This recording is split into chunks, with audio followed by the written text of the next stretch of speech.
आई वो मेरा bag.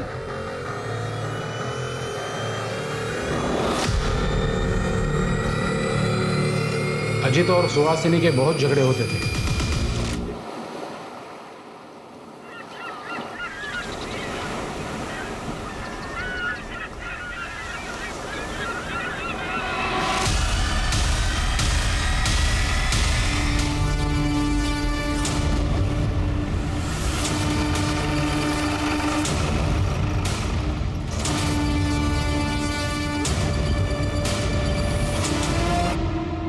Check करो। सर 20-22 साल के लगते हैं। मुझे लगता है कि कपल्स थे। सर शायद दोनों ने जहर खाया है। देखिए इन दोनों के मुंह पे सूखे हुए झाग का निशान है। चेक करो, सेक्सुअल असॉल्ट है क्या? चलिए आप लोग।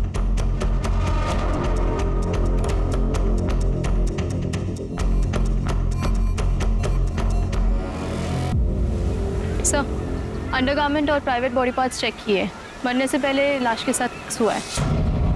सर एग्जैक्टली बता पाना मुश्किल है। ऐसे जगह अक्सर ये कपल्स ये सब कुछ करने आते हैं। मेकआउट हुआ होगा, बाद में सुसाइड कर लिया। या ऐसा भी हो सकता है सिर के ये सुनसान जगह पे इसके साथ किसी ने रेप किया और सदमे में आके दोनों ने जान दी। लेकिन ये अभी बताना मुश्किल है। सर बॉडी चेक करो, कुछ मिलता है क्या देखो। हो सकता है इनके घर वाले इनके रिश्ते से खुश नहीं थे, इसलिए इन्होंने सुसाइड किया। ये फिर इन्होंने इनकी आईडी क्यों छुपाई? इस लड़की की शक्ल देखकर लग रहा है कि मैंने इस लड़की को कहीं देखा है, लेकिन कहाँ देखा है कुछ याद नहीं आ रहा। सिर के बॉडी को पोस्टमार्टम के लिए भेज दो और फिंगरप्रिंट एनालिसिस के पास बोतल भेज देना और फॉरेंसिक टीम से पता करो उसमें कौन सा लिक्विड था, क्योंकि जब तक वो रिपोर्ट नहीं आएगी ये बताना बहुत मुश्किल है ये सुसाइड है या रेप। सर डीएनए की प्राइमरी रिपोर्ट से पता चला है कि लड़की की बॉडी में जो सीमेन मिला था उस लड़के का ही है। उसके बाद दोनों के बीच फिजिकल रिलेशन बना और दोनों ने जहर खा लिया। इसका मतलब हमारा अंदाज सही निकला, सुसाइड केस है।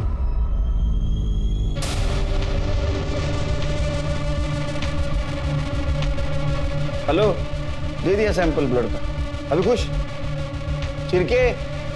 सर याद आ गया उस लड़की को कहाँ देखा मैंने। सर ये देखिए, इस लड़की को मैंने एड फिल्म में देखा था।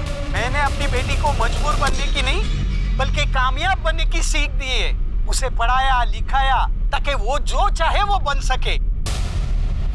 आज मेरी बेटी डॉक्टर बन चुकी है, इसलिए आप भी अपनी बच्चियों को पढ़ाइए लिखाइए, उनका भविष्य उज्जवल बनाइए। सर कब से सोच रहा था इस लड़की को कहाँ देखा।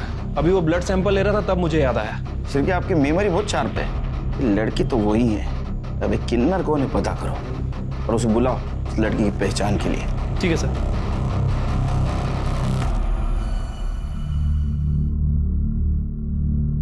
आइए। मैडम नमस्ते, मैं चंपा शिंदे। आप मेरे को इधर काहे को बुलाई? आप शिल्पा शिंदे को जानती हैं? हाँ मेरी बच्ची है, वो 2 दिन से गायब है। मैं पुलिस स्टेशन में रिपोर्ट भी लिखाई। आइए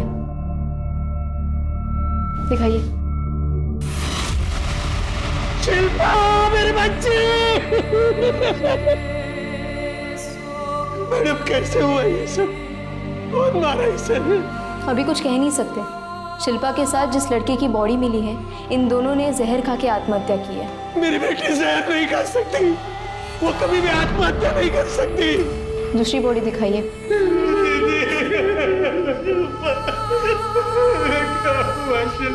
दीदी, अजीत, अजीत, अजीत मेरा बच्चा।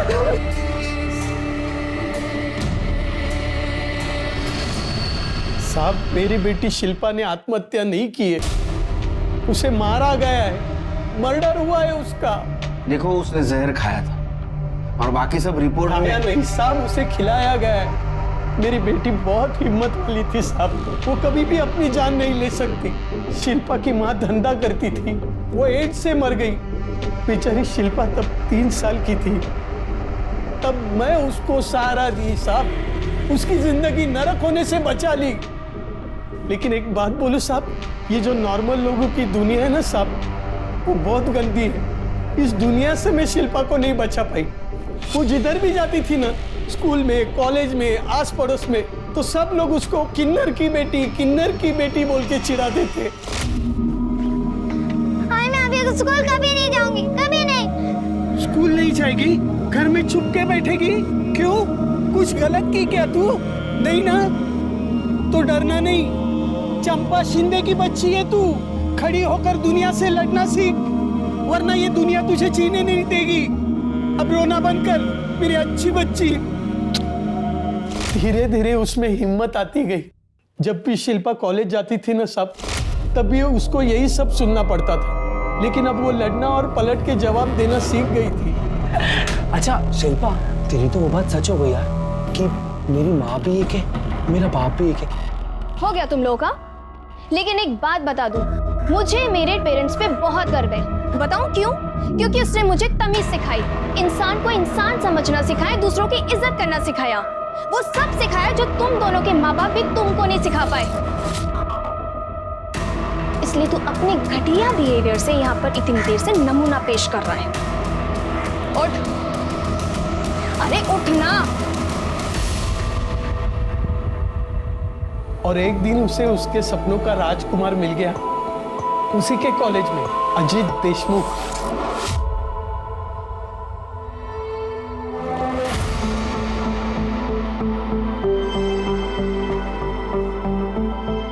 गाड़ी रोको, रुको।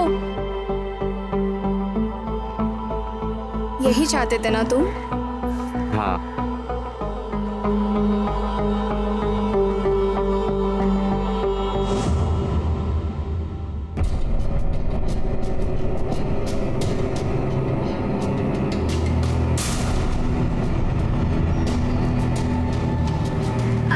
कौन था वो लड़का? अरे बेटा तू बोल तो सही, वो पसंद है ना तुझको? अजीत अब हम लोगों के घर आने जाने लगा था। चलो बेटा शुरू करो। बेटा पहले भिंडी खाओ, मैंने अपने हाथों से बनाई है। भिंडी नहीं, भेंडी बनाती है तू। बेटा तुम कढ़ी खाओ। अरे नहीं नहीं, मैंने ले बेटा खाओ। अरे तुम दोनों उसे खाने भी दोगी या झगड़ा ही करती रहोगी? बेटा तुम खाओ। सभी बहुत प्यार करते थे उसे, फरिश्ता बोलते थे, क्योंकि किन्नर की बेटी का हाथ थामने की हिम्मत दिखाई थी उसने। इस रिश्ते से सभी खुश थे, सिवाय अजीत के परिवार को छोड़ के। मैं खुद उनको समझाने को गई थी। मैं शिल्पा को खूब पढ़ाई लिखाई, उसको अच्छे संस्कार दिए। देखना, एक नंबर की बहू बन के रहेगी वो इस घर की। पूरा देशमुख परिवार उस पर नाच करेगा। तुम बिल्कुल सही कह रही हो चंपा। तुम्हारी बेटी हमारे घर की बहू बनेगी तो हम भी तो रातों रात फ्रंट पेज की न्यूज में आ जाएंगे, रातों रात फेमस हो जाएंगे, लोग हम पे चुटकुले कसेंगे। और जब उनके बच्चे होंगे ना, तो तुम ताली पीटने और नाचने गाने आ जाना। सच में बहुत गर्व होना चाहिए हमें ऐसी बहू पर। देखिए, मैं तो भले की बात कर रही थी, बाकी आप लोग जो सही समझे वही कीजिए। लेकिन बच्चों ने शादी करने का फैसला कर लिया है, अब उन्हें कोई नहीं रोक सकता, न आप न मैं। साफ पक्का तो नहीं कह सकती कि ये सब देशमुख परिवार ने किया है, हाँ, लेकिन इतना पक्का कह सकती हूँ कि अजीत और शिल्पा ने आत्महत्या नहीं की। उन दोनों को मारा गया है साहब। उन दोनों के कातिलों को पकड़िए साहब, उसमें मेहरबानी करिए साहब, उन दोनों के कातिलों को पकड़िए। संभालिए अपने आप को, जो सच होगा वो जल्द सामने आ जाएगा। शिरके, चलो अजीत के इज्जतदार परिवार से मिलके आते हैं, देखते हैं उनका क्या कहना है। इसमें कहना क्या है इंस्पेक्टर साहब? आप ही बताइए, कौन एक किन्नर की बेटी को अपने घर की बहू बनाना चाहेगा? हमने अजीत को बहुत समझाने की कोशिश की, लेकिन वो सुनने को तैयार ही नहीं था कि अजीत की दी हुई शय थी कि एक किन्नर की इतनी हिम्मत हुई क्या वो हमारे घर आके हमें समझा रहा था। तो उस किन्नर की हिम्मत हुई आपके घर आने की, लेकिन आप लोगों में बिल्कुल श्रद्धा नहीं कि अपने खोए हुए बेटे की मिसिंग कंप्लेंट करे पुलिस में जाके। सर, अजीत अक्सर शिल्पा के घर जाया करता था, तो कई दिन वही रहा करता था, तो हमें लगा कि वो वही होगा। चलो मान लो, आप लोगों को पता नहीं था कि वो मर चुका है, लेकिन हमने खुद आपको बोला कि वो मर गया। हम यहाँ खुद ही आपको बताने के लिए आए, फिर भी आप उसके आइडेंटिफिकेशन के लिए आने के लिए तैयार नहीं हो। मेरे पति की तबीयत ठीक नहीं रहती है, इसीलिए मैं अभी केशव को भेजती हूँ। केशव, मैं कैसे जा सकता हूँ? मुझे तो बिजनेस मीटिंग है। केशव। इंस्पेक्टर साहब, अब चलिए, मैं आता हूँ थोड़ी देर में।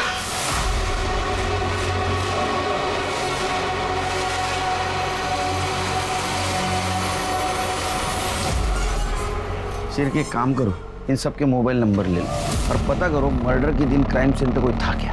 ठीक है सर। जिसने हिंदुस्तान की हजारों लाखों माओं को एक सीख दी कि बेटी को बोझ नहीं मानते, उसे पढ़ाना लिखाना चाहिए, लेकिन वो आज खुद टूटकर पूरी तरह बिखर चुकी है। उसकी बेटी शिल्पा की संदिग्ध मौत ने उसे पूरी तरह झकझोर दिया है। सर चंपा का ये कहना है कि शिल्पा और अजीत ने आत्महत्या नहीं की बल्कि उसका मर्डर हुआ है। इस बारे में आप क्या कहना चाहते हैं? कुछ बता नहीं सकते, तहकीकात जारी है। Sir one more question sir. क्या चल रहा है? हाँ, हमें हमारा काम ही करने दो, आप जाइए घर पे। साहब मैं नहीं बुलाई ये लोग को, हम लोग तो घर पे ही जा रहे थे, ये लोग कहाँ से आ गए पता नहीं हमको। आई घर चलना, तब से शिल्पा गायब हुई है तब से तूने कुछ खाया भी नहीं। ये कौन है? ये सूरज है, मेरे चाय का बाकड़ा संभालता है, मेरा बच्चा है वो। लेके जाओ इनको घर पे। जाओ तुम लोग भी जाओ, कुछ रहेगा तो बताएंगे हम। जाओ। सर अजीत के पिता यशवंत देशमुख आए थे। उन्होंने ये बात कंफर्म की है कि शिल्पा के डेड बॉडी के साथ जिस लड़के की डेड बॉडी मिली है वो अजीत देशमुख की है। इतना अजीब परिवार मैंने आज तक नहीं देखा सर। जवान बेटे की मौत हो गई लेकिन परिवार के किसी भी सदस्य के चेहरे पर सिकन तक नहीं आई सर, यहाँ तक कि अपने बेटे की बॉडी तक देखने नहीं आए। अरे वो किन्नर के बेटी के साथ शादी करने वाला था ना, हो सकता है इस वजह से पूरा परिवार उससे नाराज हो। सर अजीत और शिल्पा की मर्डर की वजह भी हो सकती है ये। हाँ लेकिन मर्डर हुआ तो हाँ, अभी तक तो सुसाइड लग रहा है। वो अजीत के कॉल रिकॉर्ड्स में कुछ मिला? सर वैसे तो कुछ खास नहीं मिला है, हालांकि उन दोनों के फ़ोन तभी स्विच ऑफ हुए थे जब उन दोनों का मर्डर हुआ। फ़ोन रिकॉर्ड को मैंने अच्छे से चेक किया है, कुछ सस्पिशियस नहीं मिला है। वो दोनों एक दूसरे से ही बात करते थे। और फिंगरप्रिंट और फॉरेंसिक रिपोर्ट का क्या हुआ? सर फिलहाल ये दोनों रिपोर्ट नहीं आई। शिल्पा बहुत सही लड़की थी मैडम, उसका किसी के साथ कोई पंगा नहीं था, हमेशा खुश रहती थी और लोगों को भी हमेशा खुशी रखती थी। और तू, तेरे साथ कैसी थी? मैडम आप चाय पियेंगे? विलास 2 चाय। उसकी कोई ज़रूरत नहीं है, पहले बता तेरे साथ कैसी थी? मेरे साथ भी अच्छी थी मैडम, सब बात बोलती थी मेरे को। उसे फ़ोटो खिंचाने का बहुत शौक था, हमेशा मेरे को फ़ोटो निकालने के लिए बोलती थी। ये देखो ना मैडम उसकी फ़ोटो, ये जब उसने पहली बार साड़ी पहनी।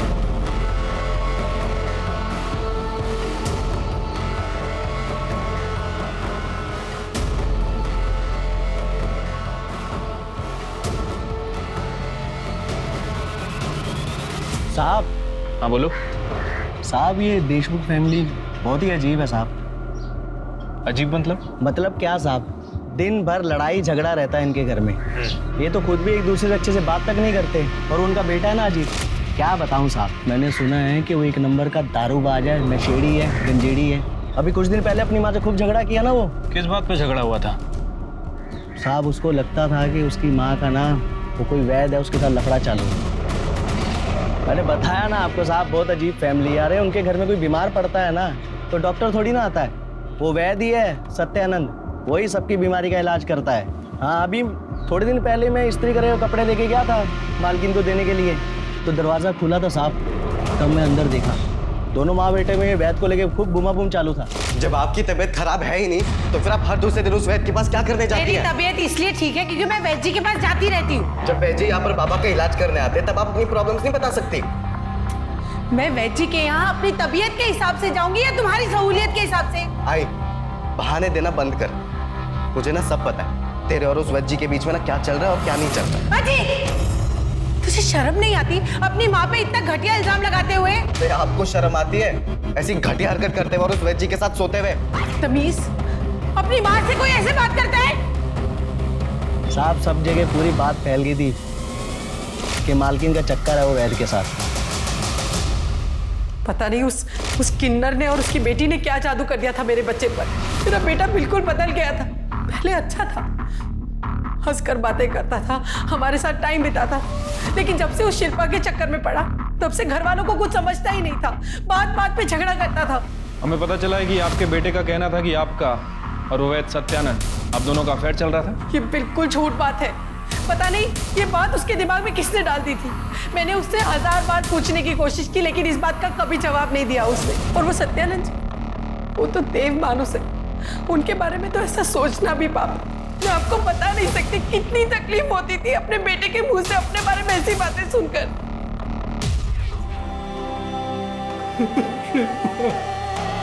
आई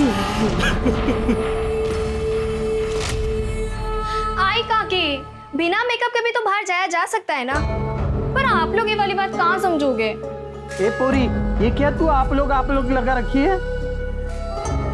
अरे आई, सॉरी सॉरी सॉरी सॉरी, मेरा मतलब है कि हम लोग, पर हम लोगों में भी तो तुम सबको ऐसे बाहर जाने के लिए सुंदर बनना पड़ता है, ऐसे भर भर के मेकअप लगाना पड़ता है और ऐसे कपड़े पहनने पड़ते हैं। अब मुझे क्या जरूरत है मेकअप की, मैं तो ऐसे ही सुंदर हूँ। वैसे भी मन सुंदर होना चाहिए और तन कम भी सुंदर हो तो चलता है। देखो तो दीदी क्या क्या बोल रही है, कितना भाव खा रही है। अरे भाव तो खाएगी ही। हमारी शिल्पा कौन सी हीरोइन से कम सुंदर है? ये है मेरी सबसे अच्छी काकी। ऐसे ही खुश रहो। खा ले जितना भाव खाना है खा ले। जब 2-3 बच्चे पैदा कर लेगी ना तो मोटी हो जाएगी, तब पूछूंगी तेरे से मैं। बच्चे? मैं कोई बच्चे पैदा नहीं करने वाली। अरे मैं क्यों अपना फिगर खराब करूं? मैं जा रही, आप लोग नहीं समझोगे।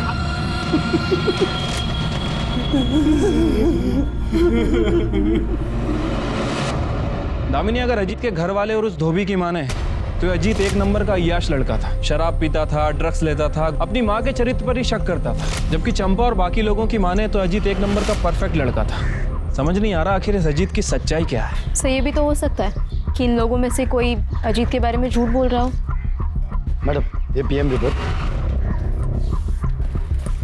सर, इस डिटेल पोस्टमार्टम रिपोर्ट से ये बात कंफर्म हो रही है कि शिल्पा के साथ मर्डर से पहले रेप हुआ है, क्योंकि कॉन्डम के लुब्रिकेंट उसके प्राइवेट पार्ट्स में मिले। मतलब अजीत ने शिल्पा के साथ 2 बार सेक्स किया, एक बार कॉन्डम के साथ और दूसरी बार बिना कॉन्डम के, क्योंकि पहली पीएम रिपोर्ट में शिल्पा की बॉडी में जो सीमेन मिला था वो अजीत के डीएनए से मैच करता है।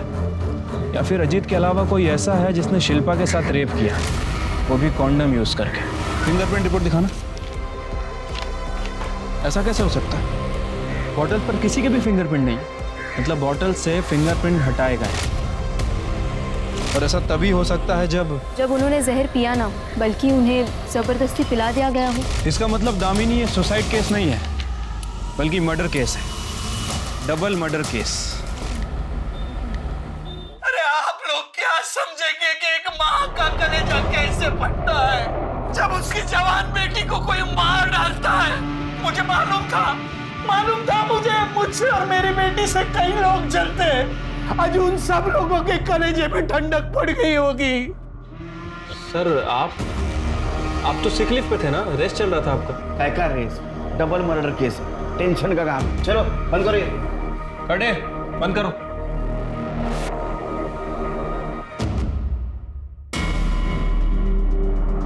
मर्डर ने सबसे बड़ी गलती ये की कि जबरदस्ती जहर पिलाने के बाद बोतल से अपने उंगलियों के निशान मिटा दिए।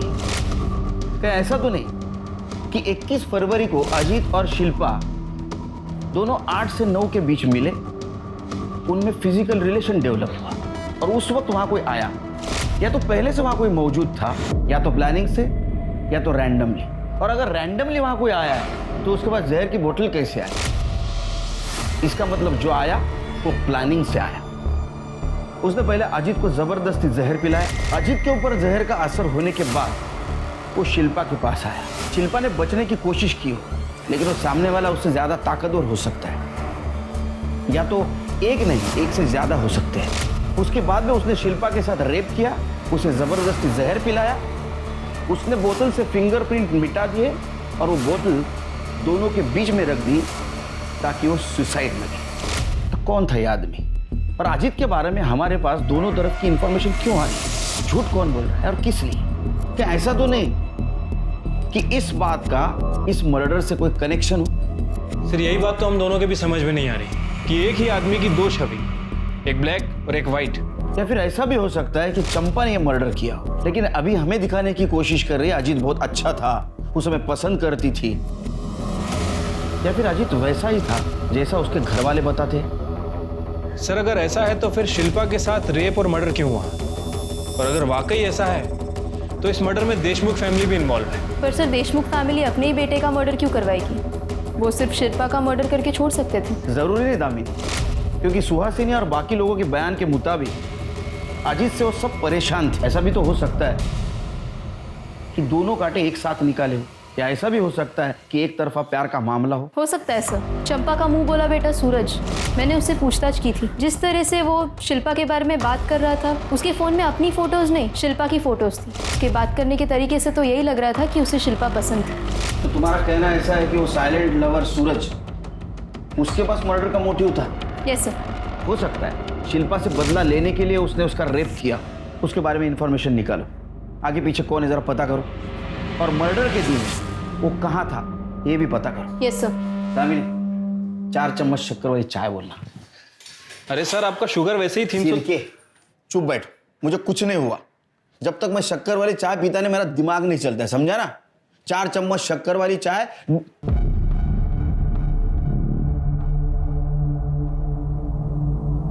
मैं शक्कर वाली चाय पीता हूं, बिना शक्कर वाली चाय चाहिए मुझे। क्या देख रहे हो? जाओ।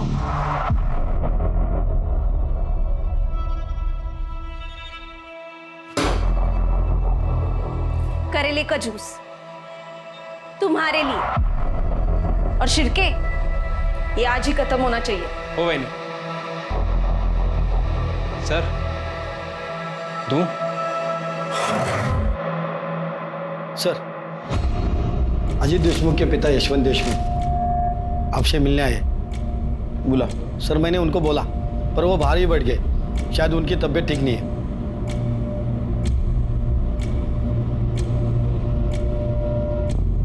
कैसे हैं आप? इंस्पेक्टर साहब, मैं पूछने आया हूँ मेरे अजीत को किसने मारा? हम पता लगाने की कोशिश कर रहे हैं, जल्दी पता चल जाएगा। जल्दी पता लगाइए। मैं जानना चाहता हूँ मेरे इतने शरीफ बेटे को किसने मारा और क्यों? शरीफ, आप लोगों का तो कहना था कि वो अय्याश था। उसे कोई बुरी आदत नहीं थी, ईमानदार था, नेक था, सबकी इज्जत, सबकी इज्जत। हॉस्पिटल चल संभालो। मेरी बेटी का कातिल चैन से नहीं जी पाएगा, नहीं जी पाएगा वो शिल्पा।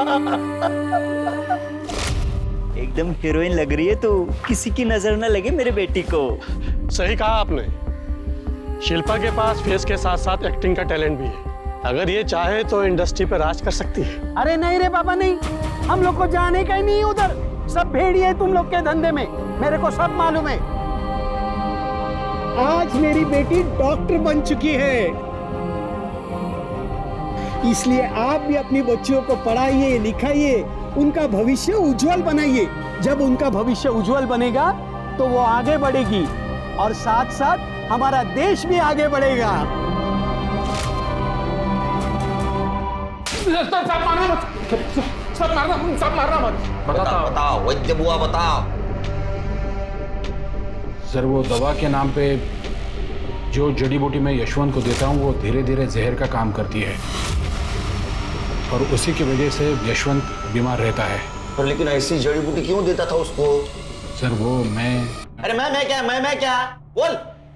देख पढ़े लिखे इंसान पे मैं हाथ नहीं उठा था, लेकिन ये शिरके ये किसी के ऊपर भी हाथ उठा सकता है, और उसने हाथ उठाया ना तो कितना भी जख्म होने दे कोई मरहम काम नहीं आएगा। बोलेगा शिरके? तू बोल। नहीं सर सब बताता हूँ मैं। बोल। मेरा और सुहासिनी का अफेयर चल रहा है, तो हमने तय कर लिया कि हम यशवंत को कमजोर बना देंगे, धीरे धीरे जहर देकर मार देंगे ताकि हमारा रिश्ता बना रहे और हमारे ऊपर कोई शक ना करे। का म्हातार चढ़ लागला कि तुला? मतलब ये अफवाह नहीं थी, ये सच था कि तुम्हारा अफेयर चल रहा है, और ये बात अजीत को पता चली। सर एक दिन मैं और सुहासिनी घर पे थे और घर में कोई नहीं था, तो आई वो मेरा बैग।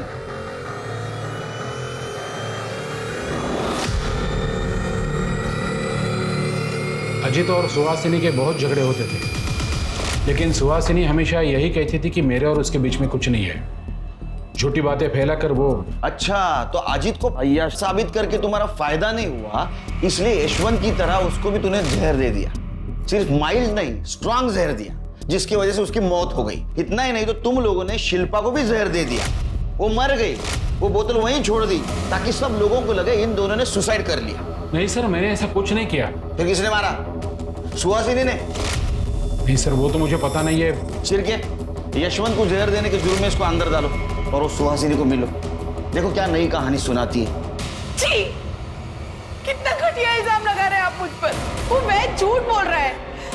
मैं उसके साथ अफेयर क्यों करूंगी? उसकी हिम्मत कैसे हुई मुझ पर इतना घटिया इल्जाम लगाने की? झूठ वैद नहीं, झूठ सुहासिनी बोल रही है, क्योंकि उसको पता है अब अजीत उससे जवाब नहीं मांगेगा और वो वैद को भी झूठा साबित करेगी।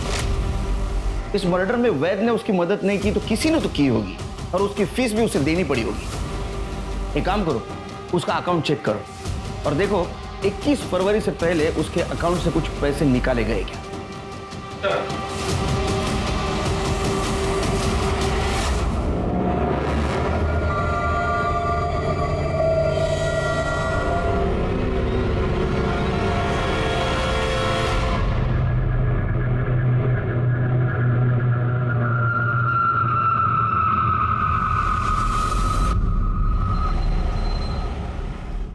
सर, सुहासिनी ने अकाउंट से पैसे निकाले नहीं है, बल्कि 20 फरवरी को 1 लाख रुपए ट्रांसफर किए।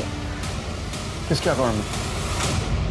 सासू माँ ने पैसे ट्रांसफर किए थे 1 लाख रुपए, लेकिन मैंने उनको वापस कर दिए थे। अच्छा, हाँ, तो जमाई और सासू माँ ट्रांसफर खेल रहे थे ये। हाँ? उसने 1 लाख रुपए क्यों दिए तुझे?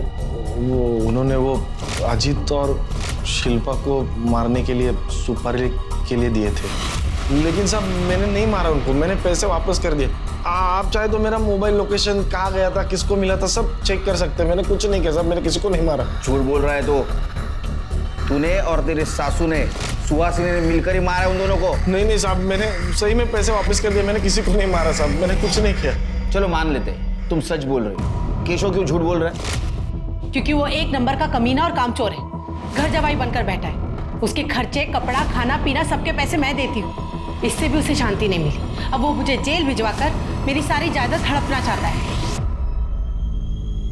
सर, जिस रात शिल्पा और अजीत का मर्डर हुआ था, उस रात मोबाइल लोकेशन के हिसाब से सूरज अपने घर पे ही था। और केशव बर्फ? सर, उसकी कॉल लोकेशंस और मोबाइल रिकॉर्ड से कुछ खास पता नहीं चला। चलिए एक काम करो, बीच पर जहाँ शिल्पा और अजीत की बॉडी मिली, पता करो उस दिन शाम से लेकर देर रात तक किसके किसके मोबाइल नंबर वहाँ एक्टिव थे और उन नंबर का इन दोनों के साथ कुछ कनेक्शन था क्या? सर, ये बोतल में मिली है जहर की फॉरेंसिक रिपोर्ट। अजीत और शिल्पा को जहर दिया गया और वो जहर धतूरे से बनाया गया था। धतूरे से जहर बनाया जा सकता है और धतूरा मिलना आम बात है। सर, वैसे धतूरा मिलता जंगल में है, लेकिन महाशिवरात्रि के दिन पे ये हर शिव मंदिर के बाहर मिलेगा, क्योंकि शिवरात्रि पे चढ़ावे में धतूरा चढ़ाने की प्रथा है। 1 मिनट, महाशिवरात्रि 21 फरवरी को महाशिवरात्रि थी। एक काम करो शिरके, जितने भी शिव मंदिर है उसके बाहर, उसके आसपास जितने भी फूल की दुकानें, वहाँ सीसीटीवी फुटेज कलेक्ट करो और देखो किसने इतने भारी मात्रा में धतूरे खरीदे। और एक बात पता करो, मुंबई या मुंबई के आसपास धतूरे के जहर से किसी को मारा गया था, ऐसा केस आया है क्या? हो सकता है देशमुख परिवार का वैद और ये चंपा की बिरादरी वाले ये जरूर जानते होंगे कि धतूरे से जहर कैसा बनाया जा सकता है। दामी, तुम एक काम करो, चंपा से जुड़े हुए सारे लोगों की पूछताछ करो। Yes sir. सूरज के बैकग्राउंड का कुछ पता चला? कुछ खास नहीं सर, बस इतना ही पता चला है कि सूरज के आगे पीछे कोई नहीं है। चंपा ही उसके लिए सब कुछ है। इनफैक्ट चंपा के साथ वो कई सालों से है। नजर रखो उस पर, हो सकता है ऐसा कुछ हो जो हमारे नजर में नहीं है। ठीक है सर।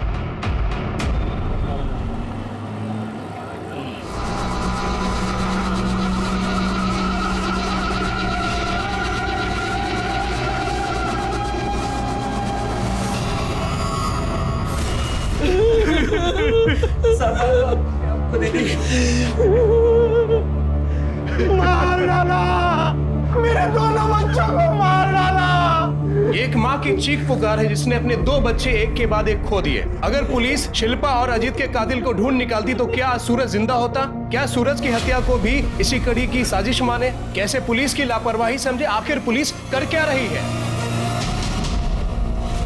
ठीक से बैठो।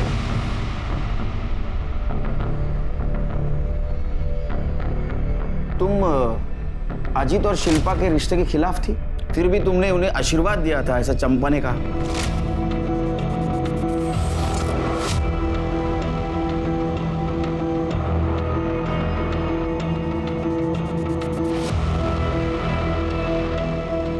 इसे हमारा आशीर्वाद समझ के पी जाओ। हमारी दुआओं से तुम फर्श से अर्श तक पहुंच जाओगे। जीवन में बहुत तरक्की करोगे, बहुत बड़ा नाम होगा तुम्हारा, और हमारी बिरादरी तुम्हारे साथ होगी। लो पी लो।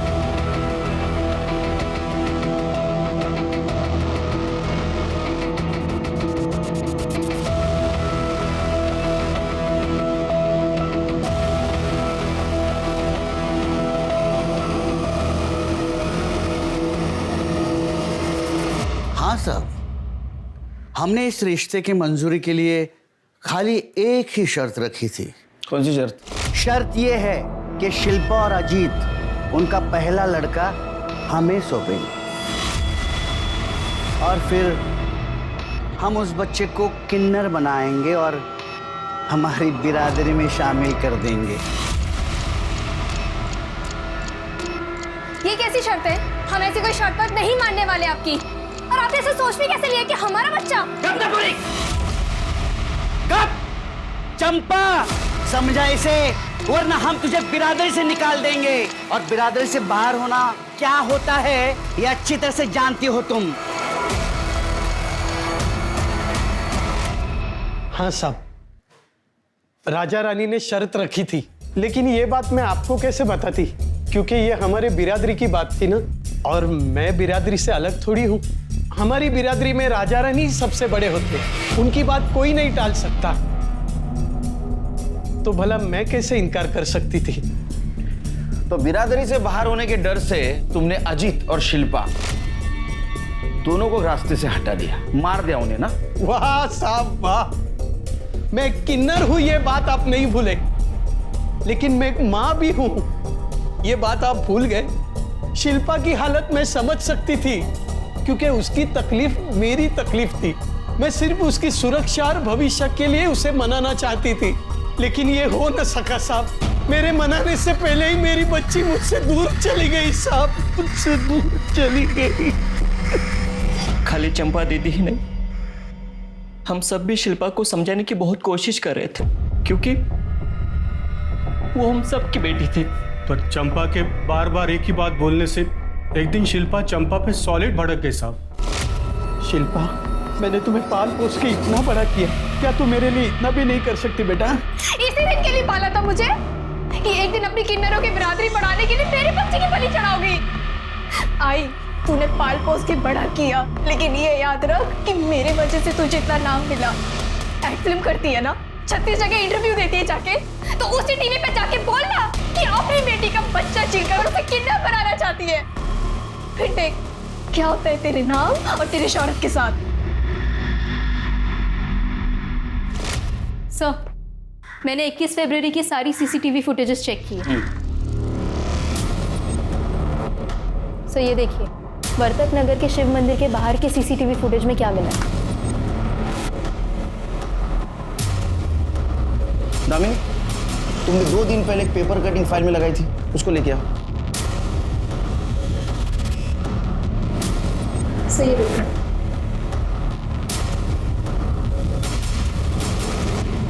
शिरके, देखो लग तो यही रहा है ना? हाँ सर, दिख तो यही रहा है, बट सिर्फ फुटेज के बेस पे साबित कैसे करेंगे? 21 फरवरी का इसका मोबाइल लोकेशन निकालो। फिंगरप्रिंट मिटाने के गलती के साथ साथ इसने और एक गलती की होगी, मोबाइल साथ में लेके जाने की। सर, पिछले साल चेंबूर में धतूरी की जहर के वजह से एक की मौत हुई थी, उस केस की एफआईआर। मरने वाले का नाम आशा था और वो किन्नर था, और उसके रूममेट को सस्पेक्ट बना के रखा था पुलिस वालों ने, लेकिन कुछ सबूत नहीं मिला तो उसको छोड़ दिया। मरने वाले के रूममेट का नाम देख रहे हो? बुलाओ उसे, उसका धतूरा हम बनाएंगे।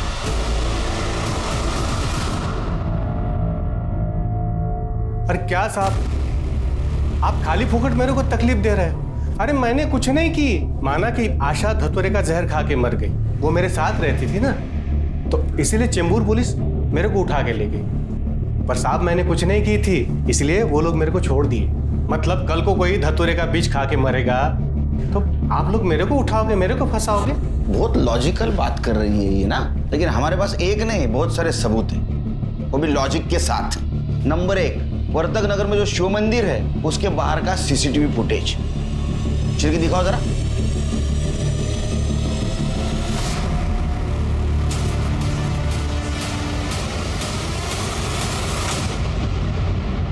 नंबर 2, जिस दिन शिल्पा और अजित का मर्डर हुआ उस दिन की तेरी मोबाइल लोकेशन वहीं की है। अब बोलेगा? कर दे चल। 4 नंबर से बांबू गया। साहब मैं सब सच बताती हूँ। मेरे को मालूम था शिल्पा और अजीत गुपचुप किधर मिलते हैं। मैं गई उधर, मैंने मदद ली और दोनों को मार दिया। किसकी मदद ली?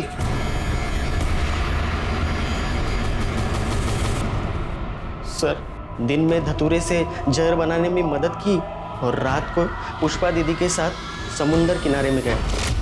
जब हम दोनों उधर गए तो दोनों लगे पड़े थे। शिल्पा चंपा को महान बनाई थी, इसीलिए शिल्पा को मैं अपने आंखों से मरते देखना चाहती थी। दीदी अब सब्र नहीं हो पा रहा। चुप, रुक जा 2 मिनट।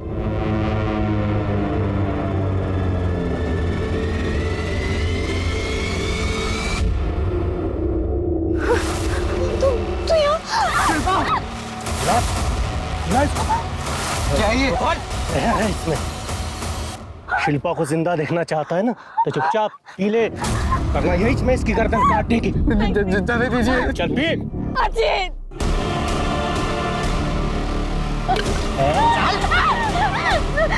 छोड़ दे मुझे। सुनो, इन दोनों को आसपास लिटाते हैं और लगना चाहिए कि दोनों ने जहर पी के आत्महत्या की। मेरे को चंपा से बहुत जलन होती थी।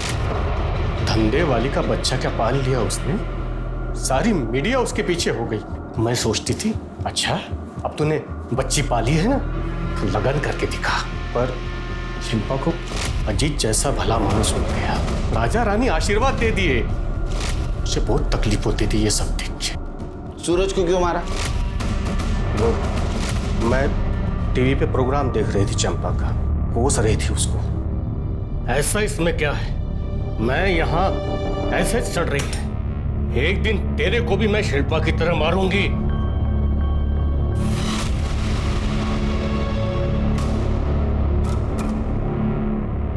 तू मारी ना मेरी शिल्पा को, तुझे छोड़ूंगा नहीं मैं, जान से मार दूंगा तुझे।